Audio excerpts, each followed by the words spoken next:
Salut à tous, je suis très heureux aujourd'hui de vous retrouver pour une nouvelle vidéo. Comme tu peux le voir, on est à Paris pour une bonne raison, c'est que dans quelques semaines, il va y avoir les Jeux Olympiques de Paris 2024.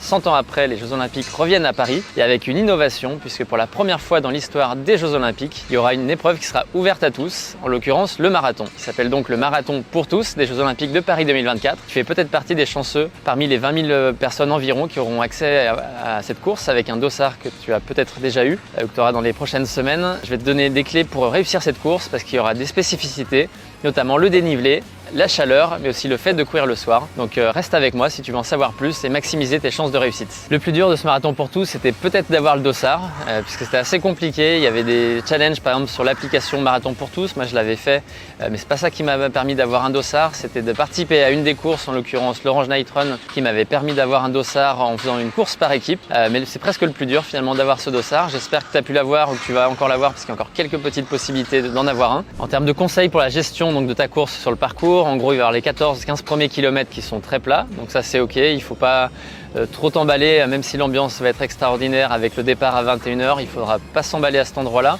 Il va y avoir la première côte qui est une montée qui est en fait très progressive mais très longue pendant environ 6 km, puisque quasiment jusqu'au semi-marathon tu vas avoir cette montée. Donc là je te recommande vivement de la prendre de la façon la plus relâchée possible, puisqu'en fait sur un marathon, tu le sais probablement si tu en as déjà fait, il faut aller en fait de façon la plus relâchée possible jusqu'au kilomètre 21, parce que sinon la deuxième partie de course peut être très difficile, potentiellement pour certaines personnes même alterner marche et course. Sur cette partie-là, ça peut être judicieux par rapport à la suite du parcours. Ensuite, quand on continue, on va en direction du château de Versailles. A priori, ce sera magnifique. Il y aura des animations, je crois, à cet endroit-là. Pareil, il ne faut pas s'emballer. Il y aura le retour qui s'effectuera à partir de ce moment-là. Et puis un peu plus tard, après une petite partie qui sera légèrement descendante, on va retrouver une grande côte. Ce sera la côte du 29e kilomètre. C'est la plus dure. Elle fait environ 13%. On a été la repérer, elle est sincèrement très difficile. On peut d'ailleurs dire que tout le monde rencontrera le mur du marathon, puisque à ce kilomètre 29, ce sera un mur, cette côte, véritablement. Après, si tu as bien géré ta course, tu ne rencontreras pas ce mur physiologique du marathon, et ça c'est ce qu'on peut te souhaiter. Et en particulier si c'était un bon entraînement, puisqu'il faudra un entraînement très adapté pour cette épreuve.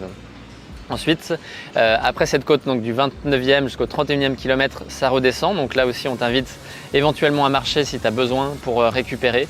Et après, pouvoir relancer sur la dernière partie de course, donc avec une descente. Et puis, dans les 7 à 8 derniers kilomètres, un parcours qui est plat.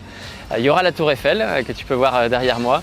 Et puis, ce ne sera pas l'arrivée comme la Tour Eiffel. Il y aura un petit tour avant l'arrivée.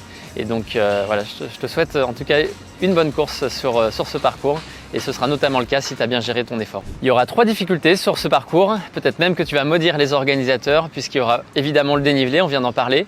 Il y aura également le fait de courir le soir, c'est pas habituel de courir un marathon à 21 h et de finir probablement après minuit. Et puis aussi probablement la chaleur, on sera au mois d'août, alors ça on n'est pas encore certain de ces paramètres-là, mais il y a de bonnes chances quand même qu'il fasse chaud, même si c'est en soirée. Pour faire face à ce dénivelé, ce qu'on recommande, c'est t'entraîner en conditions réelles le plus possible. Donc quand tu fais tes sorties longues, il faut faire des sorties longues avec du dénivelé positif et du dénivelé négatif pour bien t'entraîner et assimiler des parcours avec des côtes. Tu pourrais aussi faire par exemple des séances de côtes courtes ou des séances de côtes un peu plus longues, parce que ça c'est intéressant dans le cadre d'une préparation. Et si tu n'as pas accès à des côtes ou pas du tout de parcours vallonné près de chez toi, il faudra absolument faire de la préparation physique générale. D'ailleurs, même si tu as accès à des côtes, il faudra aussi faire cette préparation physique. Ce qu'on te conseille évidemment, c'est de suivre la préparation d'Enroad Motion Coach, qui est une application qui va te donner un plan d'entraînement personnalisé pour la course à pied et en complément de la préparation physique pour être véritablement prêt à affronter cette épreuve qui sera terrible en termes de dénivelé. Le deuxième paramètre difficile, c'est le fait de courir le soir. Moi personnellement, j'ai jamais fait de marathon après 21 h par exemple, c'est plutôt le matin, à 8 h ou à 9 h. Donc ça c'est une difficulté potentielle, le fait de courir en fin de journée, notamment pour ceux qui vont finir aussi après minuit. Moi je vais essayer de finir juste avant minuit, mais dans tous les cas ce sera difficile parce qu'on n'est pas habitué à faire violence à son organisme en soirée comme cela.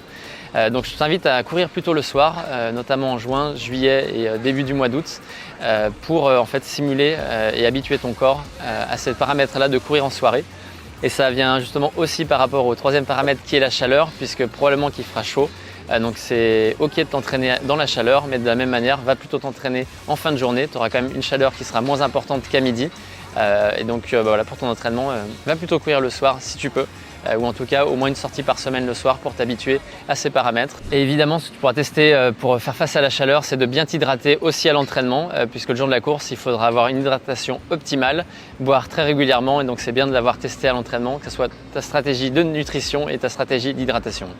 Alors maintenant, tu as envie de t'entraîner parce que tu sais que ça va être un marathon qui va être difficile. Tu te poses la question de quand t'entraîner. Nous, ce qu'on te recommande, c'est le plus tôt possible. C'est ce que tu peux faire notamment avec l'application Run Motion Coach, puisque tu n'as pas besoin d'arriver pile 12 semaines avant ta course pour te préparer. Là, par exemple, on va rentrer bientôt dans les 4 derniers mois avant la préparation, bientôt dans les 16 dernières semaines. Tu peux d'ores et déjà rentrer un objectif de marathon pour tous, 42 km avec les 400 mètres de dénivelé positif dans l'application Run Motion Coach. Ça te permettra d'avoir un plan d'entraînement personnalisé jusqu'au jour de la course.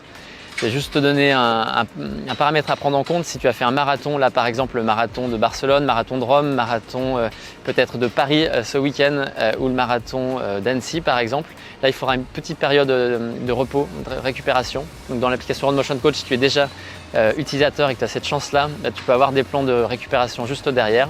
Et pour les autres, tu peux démarrer d'ores et déjà ta préparation, mais tu indiques simplement à ton coach Run Motion d'avoir les 2 premières semaines qui sont un peu plus cool, puisque tu as cette possibilité-là aussi dans l'application. Ça te permettra d'avoir un plan très progressif et d'avoir aussi cette phase de récupération avant d'enchaîner, puisque là, après, tu vas avoir tout le mois de mai, juin, juillet et début août pour te préparer et réussir ta course. La vidéo touche à sa fin, j'espère qu'elle te sera utile pour bien préparer ta course. Je pense que je peux déjà te dire que tu vas probablement oublier le fait de battre ton record personnel, moi aussi d'ailleurs, du fait de ces paramètres de difficulté avec le dénivelé, la chaleur et le fait de courir le soir. Par contre, si tu veux prendre un maximum de plaisir et réussir ta course, il faudra ce bon plan d'entraînement que tu peux retrouver évidemment sur l'application Run Motion Coach, que je t'invite à télécharger si tu ne l'as pas déjà fait. Je t'invite aussi à liker la vidéo et puis t'abonner à la chaîne YouTube Run Motion Coach. Et je te dis au 10 août 2024, à très vite.